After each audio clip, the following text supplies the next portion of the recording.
안녕하세요. 이쌤입니다. 중상과학 4단원 자극과 반응 1강 감각기관 눈, 귀 시작하겠습니다. 감각기관은 자극을 받아들이는 기관입니다. 눈, 귀, 코, 혀, 피부가 있습니다. 1강에서는 눈과 귀를 다루고 2강에서 코, 혀, 피부를 다루겠습니다. 시각을 받아들이는 눈, 빛 자극을 받아들이는 감각기관입니다. 시각은 눈에서 빛 자극을 받아들여 물체 모양, 크기, 색깔, 거리를 느끼는 감각입니다.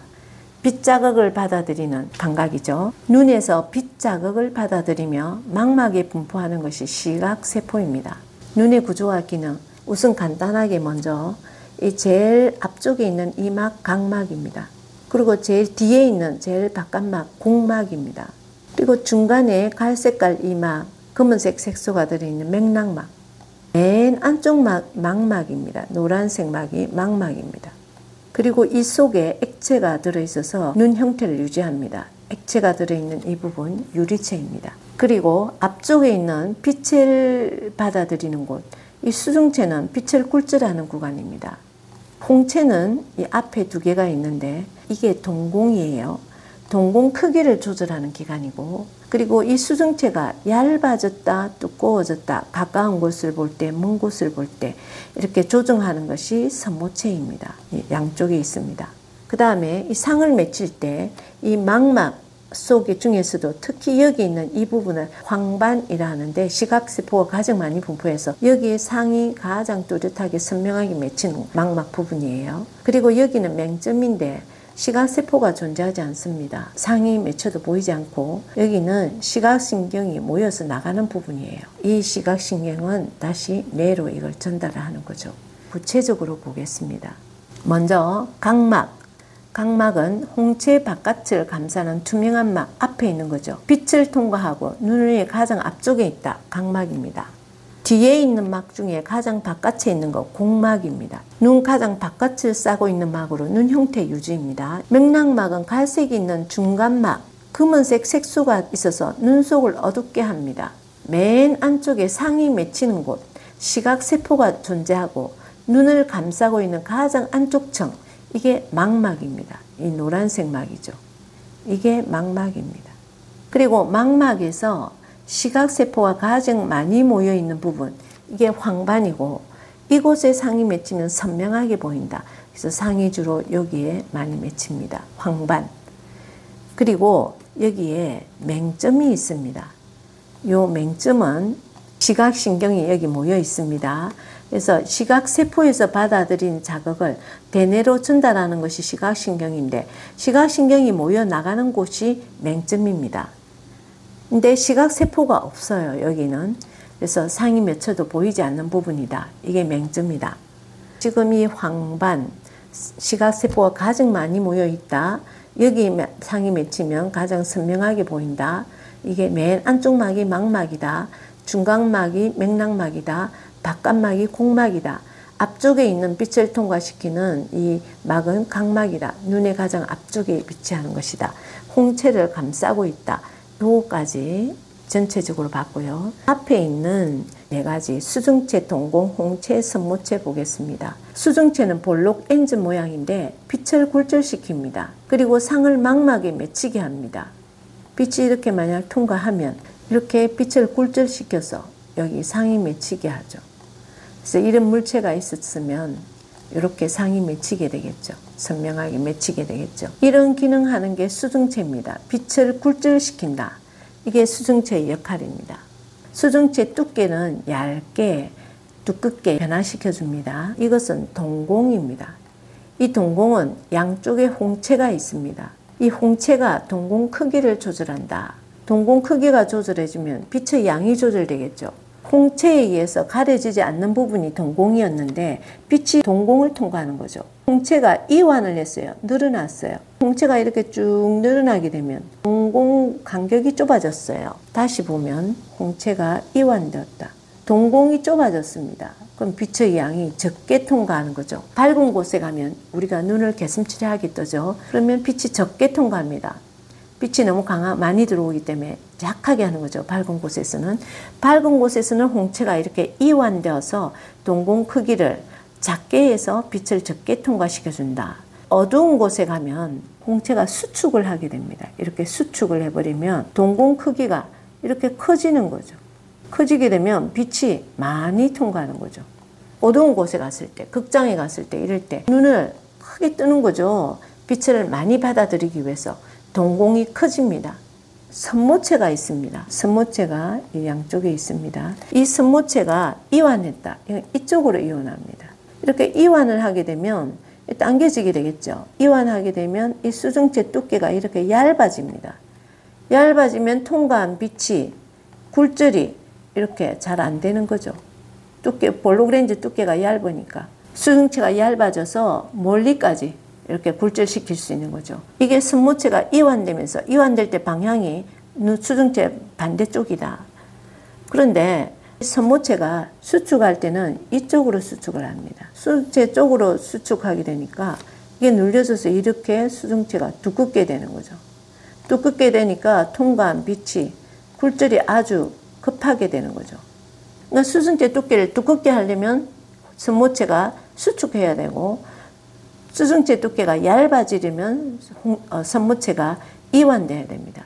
근데 이 중간에 이 하나가 더 있는데 근육이 이 진대라는 건데 고학년에서 배웁니다. 요거하고 반대로 이완되면 수축, 수축되면 이완되고 반대로 되는데 이건 고학년에서 배우겠습니다. 여기에서 선모체가 이완되면 수증체가 얇아진다. 굴절이 멀리, 그러니까 먼 곳을 볼 때 이 선모체를 이완시켜 줍니다. 그런데 가까운 곳을 볼 때는 이 선모체가 수축을 이쪽으로 해가지고 양쪽에서 선모체가 수축을 해서 수증체가 두꺼워진다. 가까운 곳을 볼 때 이렇게 되겠습니다. 빛을 통과시키는 부분에 선모체 양쪽에, 그다음에 홍채 양쪽에 동공 크기를 조절하죠. 여기 동공 수증체가 있었습니다. 그 다음 막이 있었고 뒤에 황반이 시각세포가 가장 많이 모여있는 부분이다. 상위가 망막에서 가장 선명하게 맺히는 부분이고 맹점은 시각신경이 모여나가는 부분이다. 시각신경, 내 대뇌로 전달하는 거. 시각의 성립 경로는 빛이 각막을 맨 바깥에 있는 각막을 통해서 수증체를 통과하죠. 그럼 굴절되어서 이 유리체를 통과해서 망막의 시각세포에서 빛 자극을 인식을 합니다. 망막의 시각세포에서. 그럼 이것이 시각신경을 통해서 뇌로, 대뇌로 전달합니다. 눈의 조절작용 중에 밝기에 따른 동공의 크기 변화 보겠습니다. 밝을 때는 우리가 눈을 지그시 뜬다 했죠. 빛이 너무 강해서 적게 받아들이기 위해서 동공을 축소시켰죠. 검은색 동그라미, 이게 동공인데 이거는 넓은데 이건 좁죠. 동공이 축소됐습니다. 빛의 양이 감소되는 거죠. 홍채가 이완되어서 홍채 면적이 넓어졌어요. 이 면적이. 근데 여기는 좁죠. 그래서 이완되었다. 홍채가 이완되면 동공이 축소된다. 빛의 양이 작아진다. 어두울 때는 극장 같은 데 가면 크게 떠져 홍채가 줄어듭니다. 면적이. 홍채가 수축한 거죠. 동공이 확대되어서 빛의 양이 증가합니다. 어두운 곳에 갔을 때. 근데 이것을 옆면에서 보면 홍채가 이완되었습니다. 이완되면 이렇게 이완되는 거죠. 이완되면 동공이 축소되었죠. 이렇게 축소되어서 빛의 양이 감소한다. 어두운 데 가게 되면 홍채가 수축을 해버렸어요. 그래서 이 동공의 크기가 커졌어요. 커지면 빛의 양이 많아진다. 즉 동공이 확대된다. 이 그림으로도 옆에서 본 모습도 구별할 수 있어야 되고 눈동자 바로 앞에서 본 모습도 기억해야 되겠습니다. 밝을 때는 동공이 축소된다. 홍채는 이완되어서 증가한다. 어두운 데 가서는 동공은 확대되고 홍채는 면적은 감소된데 수축한 거죠. 근육이. 다음, 빛 물체와의 거리에 따른 수증체의 두께 변화입니다. 먼 곳을 볼 때는 선모체가 이완합니다. 이쪽으로 이완한다 그랬죠.